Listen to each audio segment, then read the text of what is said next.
Ini apa yang Bapak ceritakan ke saya? Kenapa Bapak ini kan sudah 5 tahun ya, 5 tahun dan mengalami masalah lambung, lambungnya tak kunjung sembuh, sudah ke dokter kemana-mana nggak sembuh, rasa buka, cemas, sesak dan sebagainya enggak. Apa sebenarnya menyebab Bapak tak kunjung sembuh? Ada 3 hal atau 3 poin penting sebenarnya Bapak harus tahu. Pertama, kelebihan dan kenaikan asam lambung Bapak itu tidak dikeluarkan. Selama kelebihan dan kenaikan asam lambung tidak dikeluarkan, maka masalah akan tetap ada.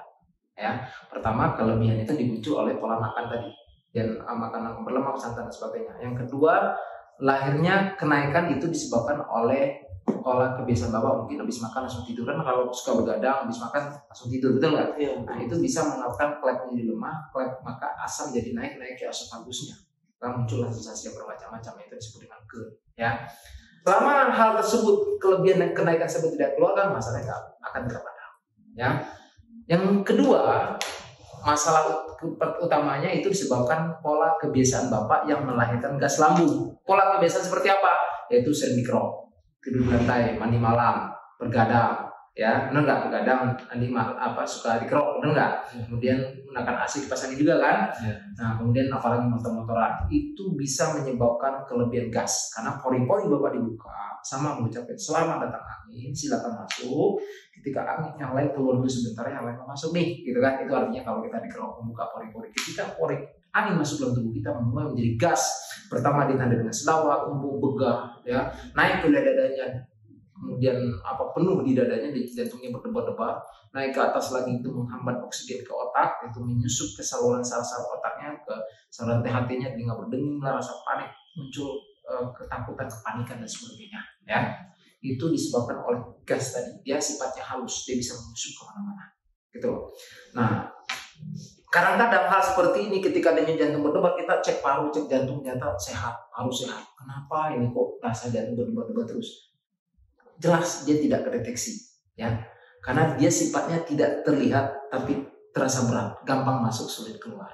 Nah, seperti ini juga karena nggak kedeteksi dia medis, Bapak kadang lari ke dukun, lari ke orang pintar, ya nggak, sama orang pintar dimanfaatkan juga, gitu. Karena nggak kedeteksi dia medis, ya dianggapnya wah ini non medis ini, pengaruh gaib ini, pengaruh diguna-guna dan sebagainya. Padahal itu juga pengaruh gaib menurut saya. Emang gaibnya apa? Itu gas, tidak terlihat tapi terasa berat. Itu nggak kelihatan kan? Nggak kedeteksi tapi kerasa berat, gampang masuk, sulit keluar. Apalagi kalau udah dalam lama itu berbusa dia, berlendir, berbunyi dan berlendir dia, berkental. Dan makanya kayak bulu hatinya itu sering nyangkut, itu banyak nempel di situ bulu hatinya itu, maka sering rasanya nggak enak bulu hati itu, sakit bulu hatinya karena makan juga jadi nafsu makan jadi berkurang karena nggak bisa masuk dia. Ya, tenggorokan rasa kecekik dan sebagainya. Itu jadi disebabkan oleh gas lambung tadi. Maka kuncinya apa? Memang harus dikeluarkan juga gas tadi. Ya, kalau rasa cemas, rasa takut itu walaupun datang ke psikiater, kalau kadar gas nggak dikeluarkan, rasanya akan tetap sama, rasa cemas akan tetap ada.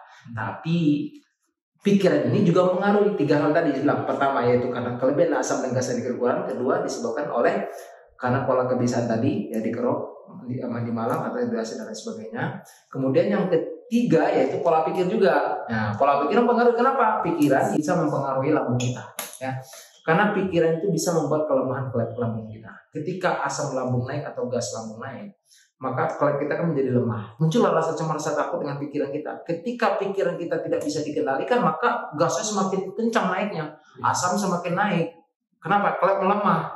Nah, paling tidak kalau kita bisa kendalikan pikiran, dia klep lambung kita, diafragmanya akan agak sedikit berkurang, ya, sehingga tidak terlalu didramatis, ya. Ini penting mengendalikan pikiran. Kan berpikirlah positif, jangan negatif, gitu loh.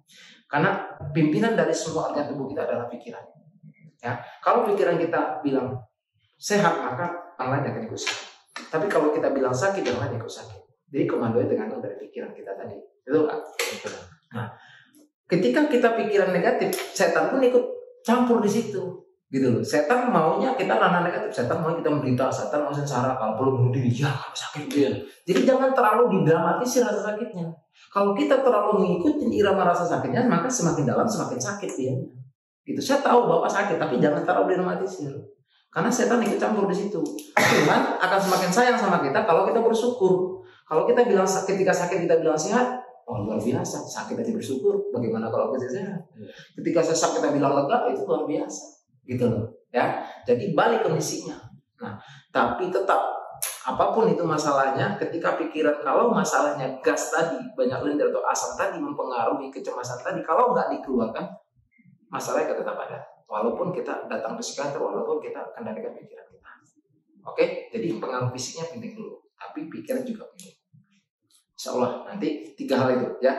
Keluarkan kelebihan asam lambung, kenaikan kelebihan dan kenaikan asam lambungnya, kemudian hindari kebiasaan dikerok, duduk lantai, mandi malam, ya, bergadang, kemudian motor-motoran, pokoknya subuh apapun itu.